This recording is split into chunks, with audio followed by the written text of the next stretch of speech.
Hello, नमस्कार, जय भीम सर्वांना. तर आजचा पार्ट आहे 7. तर आपण भाग 6 पर्यंत आलो होतो. तर आता आपण आज सुरुवात करूया भाग 7. तर तुम्ही कसे आहात? आय होप की तुम्ही एकदम मस्त असाल, मजेत असाल आणि मी पण एकदम मस्त आहे, मजेत आहे. तर चला करूया आता सुरुवात.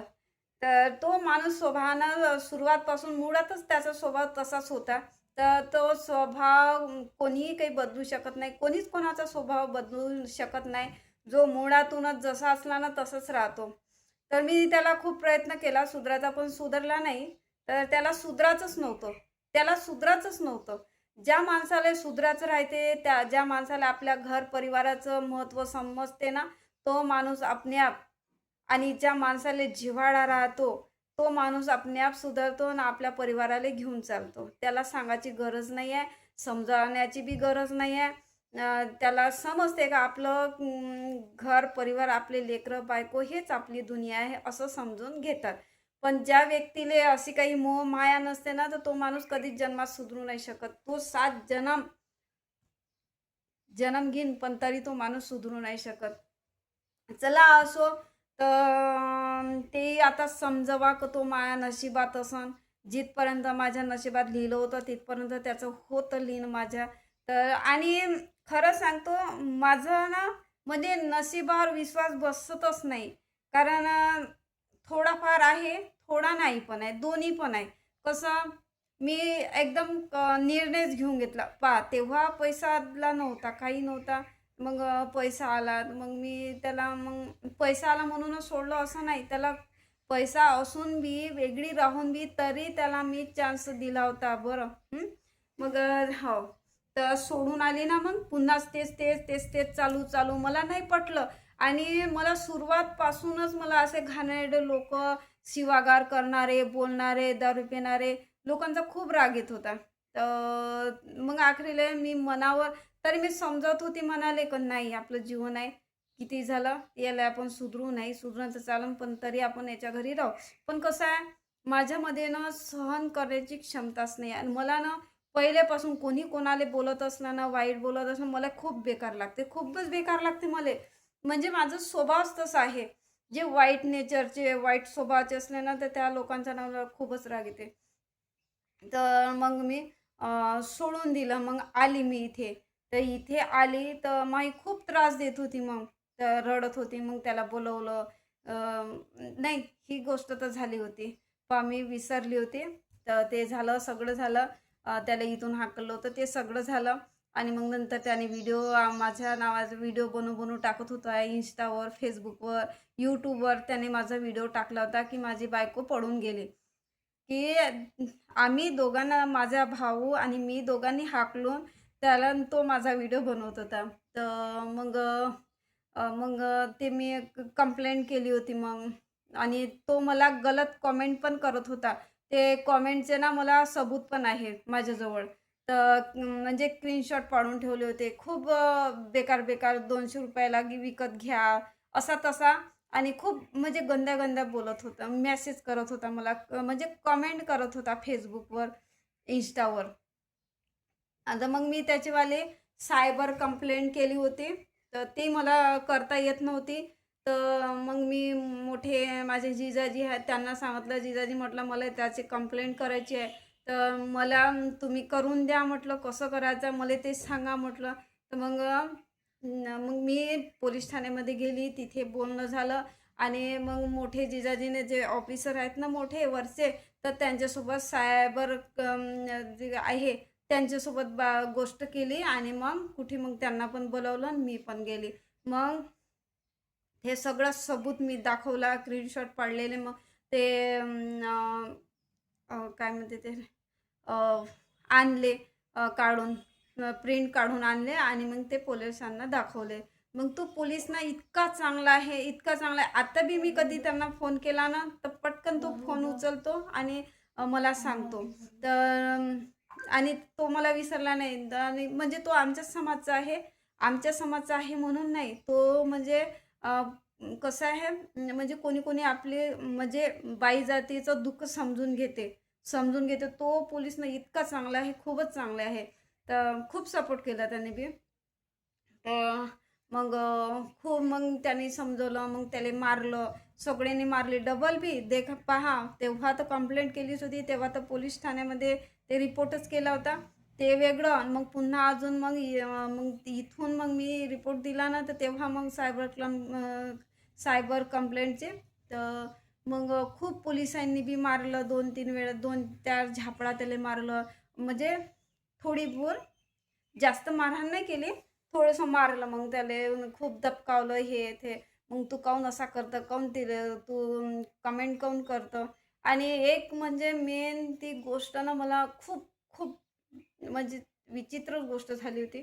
तर मग तिथून मग त्याला ठेवलं नाही, मग सोडून दिलं. तर मग त्याला बजावलं की पुन्हा तू तिला मेसेज म्हणजे गलत कमेंट करायचे नाही. पहा, गलत कमेंट केले ना तर सायबर कंप्लेंट होते. तर मग मी केली होती ना, तर तिथे झाली. तर मग त्याला समजावलं, अगर म्हणे तू पुन्हा असं असा करशील तर मग तुझी आय डी बी म्हणजे ब्लॉक करण्यात जाईन म्हणे, नाही तर तुला अंदर टाकन म्हणे. तर मग झालं तिथून. मग वापस आलो आणि मग तेव्हा कुठं माझ्या मनाला शांती भेटली. मग त्यांना कमेंट करणं बंद केले. आणि जे काही माझे व्हिडिओ होते इंस्टावरचे, फेसबुकवरचे, त्याच्या मोबाईलमध्ये, त्याच्या आय डीवर, मग ते डिलीट केले. आणि जे एक यूट्यूबर होते ते पण त्याच्यावर एक व्हिडिओ आहेच, तर मला आताही दिसते त्याने तो डिलीट केला नाही. तर जाऊ द्या. तो त्याने माझी बदनामी केली जाणून बुजून, म्हणजे जे नसताना बी ते सांगितलं त्याने. त्याचे तर लफडे खूप सारे होते, त्याचं तर त्यानं सांगितलं नाही आणि माझ्यावर खोटा आरोप लावायला लागला. म्हणजे त्याला सोडलं म्हणून तो मायावर असा करायला लागला. तर मला काही नाही, मी तशातली होतीच नाही ना, माझं काही आहेच नाही, तर मग मी कशी भेणार नाही काय. मग झालं, मग काही दिवसांनी मग अजून मग इथे आले. तर म्हणजे मग पुन्हा मग जिथं मी ज्या काकूकडे राहत होती ना, पुन्हा मग इथेच आले. जिथे आता राहत आहे ना, मग त्याच काकूंनी मला फोन केलं. त्यांना माहीत झालं असं असं झालं बा म्हणून तिचं अजून. तर मग त्याच काकूंनी मला इथे बोलावलं. पहा, अगर मी चांगली राहिली नसती तर त्या काकूंनी मला पुन्हा बोलवलंच नसतं. बोलवलं असतं का? मी माझा स्वभाव आणि माझा नेचर त्यांनी ओळखला. पूर्ण मोहल्ल्यातले लोक मला आत्ता बी चांगलं म्हणते. म्हणूनच माझ्यासोबत सगळे लोक म्हणजे मदत करतात इथले आणि चांगलं म्हणतात. त्यांना माहिती आहे की एकटी बाई लेकराचं एवढं करून राहिली, स्वतःच्या बलावर आहे, घर किराया लेकराले सांभाळून राहिली, तर त्यांना सगळ्यांना माहीत आहे. अगर मी गलत राहिली असती ना, त्या लोकांनी मला साथ दिला नसता, घरच्यांनी बी साथ दिला नसता आणि जे घर मालकीण आहेत त्यांनी पण साथ दिला नसता. तर त्यांनी मला बोलवलं, तर मग मी इथेच आले. तर माझ्याकडेच राह म्हणे, तू जाऊ नको म्हणे आता कुठं, आणि त्याला आता येऊ बी नको देऊ म्हणे. आणि मीच म्हटलं, मी हाकलं काकू म्हटलं, त्यांना सांगितलं तर मला माहीत झालं म्हणे. मग ते झालं. मग पुन्हा मग देवांशू शाळेत जात होता. तर शाळेत जात होता ना, तर मग तो जिथे म्हणजे शाळेची स्कूल बस येत होती ना, तिथे तो उभा राहत होता देवांशूची वाट पाहत. तर म्हणजे मीच नेऊन देव. तर मग एक दिवस गुरुवार दिवशी इथले दुकानं बंद राहते. तर गुरुवार दिवशी तो अजून तिथे, म्हणजे गुरुवार दिवशीच नाही, रोजच म्हणजे हप्त्यातून 1-2 वेळा तो देवांशूला भेटायला येत होता त्या रोडवर. तर मग एक वेळा भेटला, तर मग ह्या सांगत आला. मग तर मग तो काय विचारत होता त्याले, का कोणी येते काय, म्हणजे रूमवर कोणी येते काय, असा असा विचारत होता. सांगा, लेकराले असं विचारणं चांगलं आहे का? तुम्हीच सांगा. त्याच्या दिमागामध्ये तो किती. आणि म्हणलंही होतं त्यानं, मला एक वेळा फोनही केला, म्हणे जशी मी तुझी माय बहीण काढली ना म्हणे, तसंच माय पोरग तुझी माय बहीण काढन म्हणे, असा बोलला होता. असा म्हणजे असे गलत शब्द वापरले होते त्यानं, लय गलत वापरले होते. तर तो त्याच्या चक्करमध्ये म्हणजे देवांशूलेच भेटत होता. मग त्यानं सांगितलं. मम्मी म्हणे, मैं नहीं मिलता म्हणे, मैं बात भी नहीं करता म्हणे पापा से, पापा आते मैंने पीछे से मेरा हाथ जोर से पकडते हैं म्हणे, तर छोडते भी नाही म्हणे. तर असा तो सांगत आला. तर 1-2 वेळा मग अजून मग रस्ता बदलवला. मग दुसऱ्या म्हणजे तोच रस्ता मग इकडे जे काकूची मुलगी राहते ना, तर त्या रोडवर मग उभं म्हणजे सोडून देत होती. मग 1-2 वेळा सोडून दिलं. मग ह्या म्हणे, मम्मी मैं चला जाता हूँ म्हणे. म्हटलं ठीक आहे. म्हणजे रोड क्रॉस करून नाही जावं लागत होतं, जवळच. तर मग तोच जाई. मग अजून तिथं बी आलाच होता त्याले भेटायले. तिथं अजून तो तसाच बोले त्याले. तर मग तेव्हाही मग तरी मग मला भेटला नाही. मग एका गुरुवारी अजून मग शाळेमध्ये म्हणजे माझ्या मागं-मागं येऊन राहिला होता. मी लेकराला घेऊन चालली होती. तिथे माझ्या मागे-मागे तिथं येऊन शिवागारी द्यायला लागला. आणि मग एक वेळा इथंच आला मग. ह्या मोहल्ल्यात माझ्या रूमजवळ आला बाहेर. आणि बाहेर आला आणि कोणी नसन दिसलं तर वर आला. तर मग वर आला तर एकदम माझा हात पकडायला लागला, बोलायला लागला. दारू पिऊन होता, खूप दारू पिऊन होता. मग तसंच मी पटकन काकूले खाली आवाज द्यायला गेली. पटकन मग काकू उठल्या, झोपल्या होत्या, दुपारची वेळ होती. तर मग पटकन मग काकूले आवाज दिला. मग पटकन काकू आल्यावर तर काय झालं म्हणे काहून. तर मग सटकन मग बाहेर चालला गेला. मग डबल दिसलाच नाही. मग असं करता करता अजून मग 1-2 वेळा त्याने चक्कर मारलाच. मग एक वेळा अजून तिथं येऊन मग गलत तऱ्हेनं बोलायला लागला, शिवा द्यायला लागला. तर मग काकूंनी, आजूबाजूच्या बायांनी मग त्याले हटकलं. म्हणे इथं कॅमेरे लागले आहे म्हणे, तू शिवागारी करू नको म्हणे. माहीत आहे म्हणे ते पोरगी कशी आहे, आम्हालाही माहीत आहे म्हणे, पण तू जास्त बोलू नको म्हणे इथं.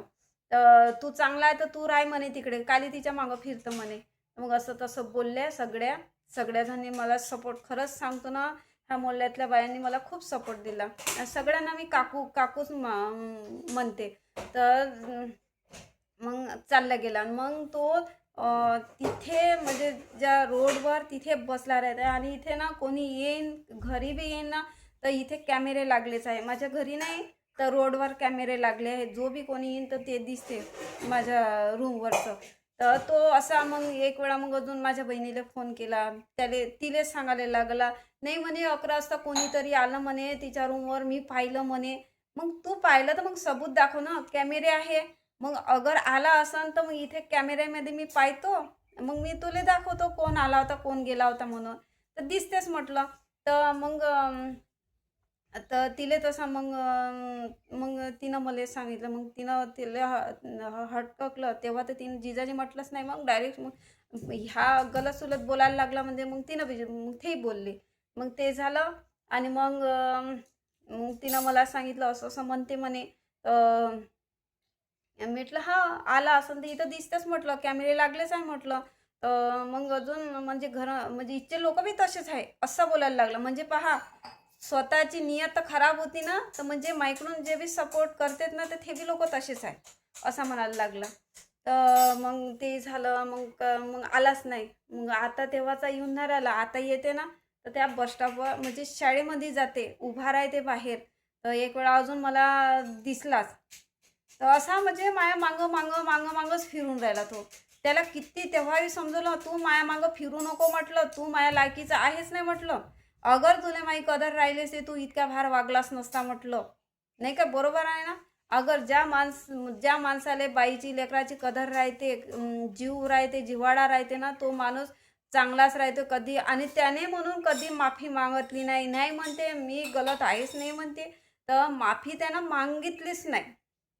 आता फिरते. आता मी केस टाकली आहे त्याच्यावर. तर आता मी निर्णयच घेतलाय, तलाक घेणार म्हणजे घेणार. तलाकची केस टाकली, आता चालू आहे. आणि तो लपून बसला आहे. आता लपून बस नाही तर कुठेही बस, पण मी त्याच्याकडून तलाक घेणार. कारण तो माझ्या जीवनात पाहिजेच नाही, तो मला दिसलाच नाही पाहिजे. आणि त्याने म्हटलंय काय म्हणते, माय लेकरं नाही म्हणे, कुठून आणली होय म्हणे. तर ठीक आहे बाबा, आणले तर मी जिम्मेदारी मीच पाहतो म्हटलं. तू हे राहिलेस तर म्हटलं तू खरंच तुझ्या जीवच नाही म्हटलं त्या लेकराले, तर तू बोलणारच आहे म्हटलं असं. तर खूप सारं असा बोलला तो. लय लय इतका भार बोलला, खूपच. मग कितीक बर्दाश्त करणार आहे. कोणतीच बाई एवढी बर्दाश्त नाही करू शकत. आणि ती एखादीच बाई करते, तिला कोणाचा सारा नाही, तिची म्हणजे हिंमत नाही राहत ना, तेच बाई सहन करते. पण मायामध्ये हिंमत होती. म्हटलं नाही, मला असं अत्याचार सहन करणार बिलकुल मला पटत नव्हतं. पहिलेपासूनच माझा स्वभाव तसाच होता, आताही आहे. कोणी गलती बोललं ना, मला त्या माणसासोबत मी बोलतही नाही. कोणी बाई असो, कोणी असो, मला हसमुख, चांगले प्रेमळ स्वभावाचे लोक आवडतात. असे घाणेरडे बोलणारे, शिवागारी करणारे कधीच नाही आवडत. आणि मी आवडून घेणारही नाही. अशा लोकांचा माझ्या जीवनामध्ये कधी येऊही नाही देत. तो घरचा काऊन नाही राहत, कोणीही असो. असं खूप खूप केलं त्यानं, मग किती बर्दाश्त करणार आहे. म्हणून माझ्यानं नाही झालं. आणि मी म्हणतो ना, आणि अत्याचार नाही केला पाहिजे सहन. काहून करा, आपली जिंदगी आहे, आपण आपली जिंदगी त्या माणसाच्या हाताखाली काहून बर्बाद करा. आपली लाईफ आहे. म्हणून ना, एकटं राहण्यात फायदा आहे, पण अशा माणसासोबत राहून जीवन काही हे नाही. कोणी म्हणते नाही कसाही असो पण नवऱ्यासंगच राहावं. अरे असं कसं? कसाही असो म्हणून काय त्याले म्हणजे काय घेऊनच चाला? म्हणजे तो आपल्यावर अत्याचारच करत राहीन, मारत राहीन, शिवागाळी देत राहीन आणि घरात काही नाही, त्याला आयतं खाऊ घालत राहावं का आपणच? म्हणजे आपणच कमाई करा आणि आपणच त्याले खाऊ घालत राहा, हे कोण शिकवलंय? असा न्याय मला नाही पटत. मला न्याय पाहिजे तर बस, मला चांगल्या गोष्टीचा पाहिजे बस. मी आता या माणसापासून सुटकारा आणि तलाक घेणार बस. आता कोणी काही म्हणे, आता कोणी कोणी म्हणते का नाही बाबा तलाक घेते तर काय दुसरा नवरा करायचा आहे. लोकांना तर 10 तोंड आहे, काही बोलते काही बोलते, जे आलं तोंडात ते बोलते. त्यांना हे नाही समजत. आणि त्याने कागदपत्र, अगर मला त्याची जरूरत पडली, त्याचं कागदपत्र आहे, मग मी कुठे जाईन? त्याच्या मागे मागे धावन का? आणि तो देणारा राहिला काय? त्याने तर लेकरायला पुस्तकं ते आणले, ते लेकराची बॅग बी घेऊन गेला, त्याचे डॉक्युमेंट्स होते ते घेऊन गेला, सगळं काही घेऊन गेला. मग म्हणून मी म्हटलं नाही, ह्या माणसाचा मला तोंडही पाहायचं नाही. खूप झाली म्हटलं, हद झाली म्हटलं. आता सुधरण मग सुधरण असं चालू चालू ना, म्हणून माझी जीवन म्हणजे इथपर्यंत आली मी. पण त्याचं नावच नाही सुधराचं, नाहीच सुधारलं आखरीले. आणि एक गोष्ट, जेव्हा माझी सासू म्हणजे मराठीच होती, तेव्हा थोडीशी म्हणजे चालणं फिरणं होत होतं. तेव्हा कुठेतरी 10,000 रुपये मागितले होते जबरदस्तीनं. तिच्या मागं इतका भिडला होता ना, जबरदस्तीनं 10,000 दे दे. मग आखरीले तिनं मग आणून दिले, मग घेतले. आणि मग काय म्हणे, पलटली, मग काम कर म्हणे. तरी काय म्हणे, तू तुझं काम कर म्हणे, असा मायले बोलला. तर आणि मग माझी सासू बोलली म्हणे, मी मेल्यावर हब्या खाजू म्हणे, हब्या अशी बोलली होती ते, ह्या शब्दामध्ये बोलली होती ते. कारण कारण त्याने ना तिचा जीव खाऊन टाकला होता. त्याचा बाप तर माहीत नाही, त्याच्या बापाला पाहिलं नाही म्या.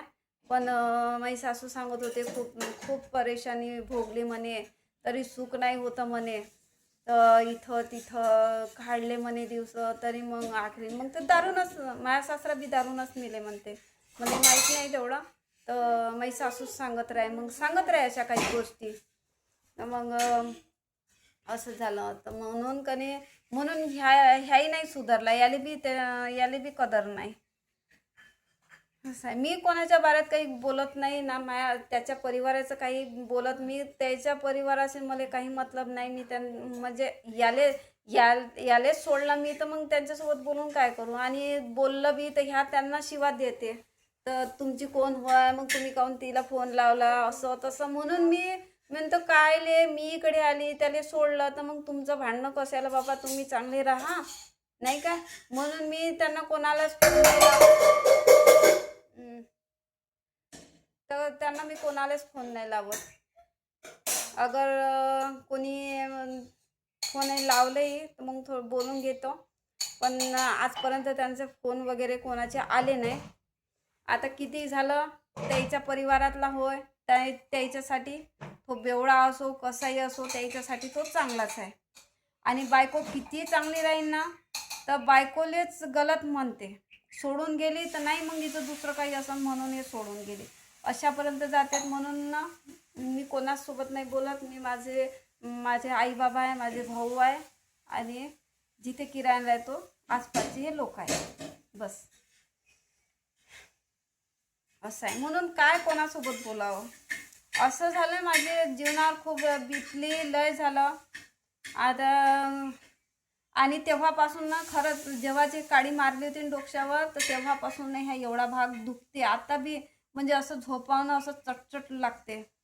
तर तरी आधी काय करावं आता, त्याचा परिणाम मी भोगून राहिली. कोणच सहन नाही केलं पाहिजे. असं जर झालं आपल्या जीवाची हानी. आता त्यानं डोक्यावर काळी मारली, एक वेळा तलवार मोठी काढली होती माझ्यावर आणि मारहाण चालूच राहील. मग एखाद्या वेळेस कम जास्त झालं तर कोणाचं जाईन, त्याचं जाईन काय? नाही, माझे लेकरं उघडे पडले असते. म्हणून मी माझ्या जीवाले पाहिलं. बस म्हटलं मी याच्या हाताखाली मेल्यापेक्षा मी एकटी राहीन म्हटलं माझ्या लेकरायला घेऊन, पण मी याच्या हाताखाली घुटघुट म्हणून जीवन नाही जगणार म्हटलं. मी विचारच केला. मग आईबाबांनाही पटलं, म्हणे हो म्हणे त्याच्यापेक्षा मग अलग राहण्यात फायदा आहे म्हणे. मग आईबाबांचा आता भरपूर साथ आहे म्हणा, त्याच्याही आहे, सगळ्यांचंच आहे. माझा परिवार माझ्यासोबत आहे. आता कुठं कुठं समजून घ्यायला लागते आपल्याला. आता वेळ आली तर. आणि एकत्र लेकरं असल्यावर भाऊ भावजाईमध्ये कोणाचंच नाही पटत. त्याच्यापेक्षा आपल्या हिमतीवर एकटं राहण्यात आणि वेगळं राहायला हेच चांगलं आहे. कारण आपलं प्रेम बी राहते जपून आणि आई बाबाच्या इकडे पण लक्ष राहते. तर असं झालं. चला मग मला असाच सपोर्ट करा. तुमचा भरपूर सपोर्ट आहे मला, तुमच्यामुळे इथेपर्यंत आली. आधी बस, आता दुसरं काही नाही बोलू शकत मी. धन्यवाद करते. देवांशूने आमलेट बनवलं. मजा आहे ना देवांशू? माझ्याजवळ गमते ना? गमते. फक्त मीच पाहिजे ना, मम्मीच. आणि माझ्या भावाची, लहान भावाची. माझा भाऊ पण इथेच राहतो. तुम्हाला तर माहीतच आहे, त्याचा व्हिडिओ टाकला होता. तो जास्त त्याला आवडत नाही जास्त व्हिडिओमध्ये येणं, तर तो काही येत नाही. चला मग, नवीन असाल तर सबस्क्राईब, लाईक नक्कीच करा आणि व्हिडिओला लाईक बी करा आणि व्हिडिओला शेअर बी करा. चला भेटूया पुढच्या ब्लॉगमध्ये.